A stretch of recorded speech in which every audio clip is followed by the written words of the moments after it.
Welcome back to Investing Talk podcast. Today we're looking closely at Kinross Gold. You've pulled together some info on recent developments, their financials, and sort of where they sit in the gold mining world. Our mission here is really to unpack all that and figure out the key takeaways for you.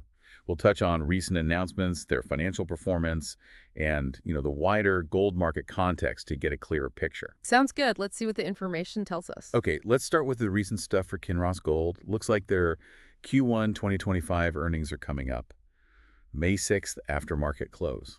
Okay. And then the next day, May 7th, there's a conference call and webcast about the results. That's probably a key date for people following them. Definitely.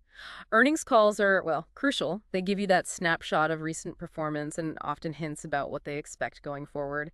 It's a big moment for investors to reevaluate. Absolutely. And May 7th seems packed because they've also got their annual meeting of shareholders then. It's virtual this year. Right. Going back a bit to March, they renewed their normal course issuer bid. That's the share buyback program, for anyone maybe less familiar. The NCIB renewal.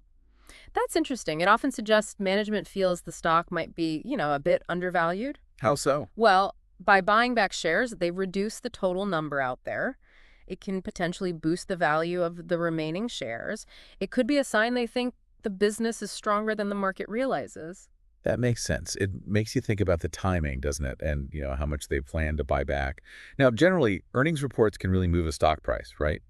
Beat expectations, maybe goes up, miss, maybe down. That's the general pattern, yes. But it's important to remember it's rarely that simple. Right. Sometimes a company beats earnings, but if their future outlook sounds, less rosy, the stock might not climb. Or, the opposite happens. A small miss might get ignored if the guidance is really positive. The market looks at a lot of things. That's a really important caveat. The info we have doesn't detail specific market reactions for Kinross right after these announcements, but like you said, that kind of news is usually easy to find on financial sites. For anyone actively tracking Kinross, those real-time sources right after the events, that's where you'll see the immediate market feeling. Okay, so that covers some recent activity. Let's zoom out a bit. Who is Kinross Gold? Canadian-based, but global operations. Senior gold miner. Yes, their reach is pretty wide. Operations and projects in the U.S., Brazil, Mauritania, Chile, and Canada. That kind of geographic spread can be a real plus. Spreading the risk. Pretty much. Helps buffer against issues in any one specific region. Gotcha. And they trade on both Toronto and New York exchanges. Their focus seems to be on, responsible mining, operational excellence, disciplined growth, and keeping a strong balance sheet. Those sound like the right pillars, especially in mining.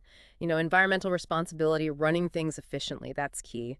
And a strong balance sheet gives them flexibility, lets them handle the ups and downs of commodity prices and maybe jump on opportunities. Right. Now, financial health. We've got Q4 and full year 2024 numbers released back in February. Q4 revenue was about $1.47 billion. Okay, a snapshot there. And for the whole of 2023, annual revenue was around $4.8 billion. Gives you a sense of their overall size. And their earnings per share, EPS, for Q4 2024, $0.20. But the notes say this actually missed analyst estimates by 0.03 cents. An EPS miss. Sometimes that worries investors, but you need to dig in, right? Was it one-off costs or something more fundamental about operations that needs a closer look? Good questions. We don't have those specifics here. But on the brighter side, they reported record free cash flow, over $1.3 billion for all of 2024. That sounds, pretty substantial. It does. Strong free cash flow is a very healthy sign. Gives them lots of options: reinvest, pay down debt, return cash to shareholders. Speaking of debt, looks like they paid back $800 million in 2024. That's quite a chunk. It is a big step in strengthening their financial footing. And for income investors, Kinross has been paying a quarterly dividend, 0.03 cents per share, consistently since September 2020. That consistency is attractive for some investors, provides that regular income stream, signals some stability. Now, generally for a miner like Kinross, financial health hinges on a few core things, doesn't it? Yeah. Production levels, the gold price, obviously, costs, other commodity prices maybe, debt levels, and that EPS figure we talked about. Exactly. They all weave together. So let's talk strengths and maybe potential concerns. Strengths. Yeah. We mentioned the diversified operations. That's a big one. The steady dividend. And it looks like they're making strategic investments, too, like buying shares in relevant gold. Any thoughts on why they do that? New opportunities? Different geology? Those kinds of investments can definitely signal a management team looking ahead. seeking growth, maybe synergies. And yeah, that diversification across countries is key for managing political or economic risks. Makes sense. On the flip side, red flags. I mean, the big obvious one for any gold miner is being tied to volatile gold prices, right? Yeah. A big drop in gold would hurt revenue and profits. That's the fundamental risk in this business. Companies can hedge, try to manage it, but they're still exposed to those market swings. Another potential concern mentioned is changing environmental regulations impacting costs. Presto. Well, the mining industry faces growing environmental scrutiny. Tighter rules could mean higher costs for compliance, cleaning up sites, getting permits. It's a factor. Absolutely. Stricter rules could definitely add to expenses. Okay, market sentiment and competition. Recent news seems to highlight connecting with shareholders, like the virtual meetings and those investments. Yeah. Suggests a focus on shareholder value, maybe. It could, holding meetings virtually makes them more accessible, geographically anyway, Right. but maybe less direct interaction than in person. Hard to say. It might just be about efficiency and reach. Fair point. Competitors. Yeah. The big names come up. Barrick Gold, Newmont Corporation, giants in the industry. They are indeed. And the info gives a quick sketch. Kinross focuses on diversification and strategic investments. Barrick seems about large-scale, copper exposure too, and digital tech.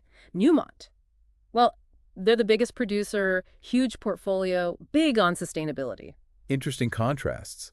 It seems Kinross's focus on operational excellence Mm-hmm. could be their way of competing, maybe aiming for better margins through efficiency rather than just sheer size like Barrick. Could be. Different strategies playing out. Now, the wider industry context. We know it's tied to global economics, commodity prices. Hugely influenced. Inflation, for example. Gold is sometimes seen as an inflation hedge, so that affects demand. And central bank policies, especially interest rates. Right. Higher rates can make bonds look better than gold, which doesn't pay interest. Increases the opportunity cost of holding gold. Precisely. The notes also flag regulatory risks environment, mining laws as big industry factors. That regulatory landscape is always shifting, isn't it? Can really change the game in different countries. Definitely affects costs and feasibility. So looking ahead for Kinross, what's key? Well, that Q1 earnings release and call, May 6th and 7th, that's huge. Investors will be listening closely to the results and any guidance. Absolutely. Crucial data points coming up. Gives us an updated view on performance and their outlook. And the annual meeting on the 7th might offer clues about longer-term strategy, too. Could do. And risks going forward? Well, notes mention again those fluctuations in global commodity markets impacting revenue projections. That's always there for commodity companies. Okay, finally, some due diligence metrics. The info suggests Kinross's revenue growth has been a bit variable over the last few years. Likely reflects gold price swings and maybe production changes at different mines. And EPS has been volatile, too, but generally improving over the past year. No specific PE ratio given, but the advice is to compare it against the industry average, maybe 15 to 30, and peers like Barrick and Newmont. Benchmarking is essential, yes. Yeah. See how they stack up valuation-wise. Is it cheap or expensive relative to the sector? And we should definitely re-emphasize that big $800 million debt repayment in 2024. That's a clear positive for financial stability. Agreed. And while there's no return on equity number here, it's noted you can calculate it. ROE is key, shows how well they're generating profit from shareholder money. Their competitive edge seems to be pinned on operational excellence, cost discipline. Makes sense in a commodity business. Mm-hmm. Paul Rawlinson is the CEO. There's the dividend yield you can calculate from the $0 3-cent quarterly payout. Beta stock volatility versus the market isn't given, but investors worried about risk might want to look that up. Mm-hmm. And major risks boil down to geopolitics, given their global footprint, and that commodity price volatility again. The notes even compare them to peers, suggesting Kinross has had more variable revenue and EPS swings, but has made good progress on debt. That comparison is helpful context. It is, and provides a useful frame for their relative performance and risk. What's interesting is how they're handling that gold market volatility while also, trying to boost the balance sheet and maybe shareholder returns with the buyback. It raises questions, doesn't it? Like, how well can they keep managing costs if gold prices take a big hit? Good question. And maybe digging into their environmental approach versus competitors would be worthwhile, too. Definitely key areas for anyone researching Kinross. So, to wrap it up for you, Kinross Gold seems to be navigating a tricky market, focusing on efficiency and shareholder returns. The upcoming earnings and meeting are ones to watch. Gold price reliance means volatility, but diversification helps. Keep comparing their metrics to the industry and rivals. What's the biggest thing that stands out to you from all this? For me, it's that link between the strong free cash flow and what they're doing with it paying down debt, the buyback. It points to a management focused on financial health and shareholder value. Makes me wonder more about their long-term growth plans, how they'll use that cash flow going forward. Excellent points to mull over. If you found this exploration valuable, please do subscribe, like, and comment.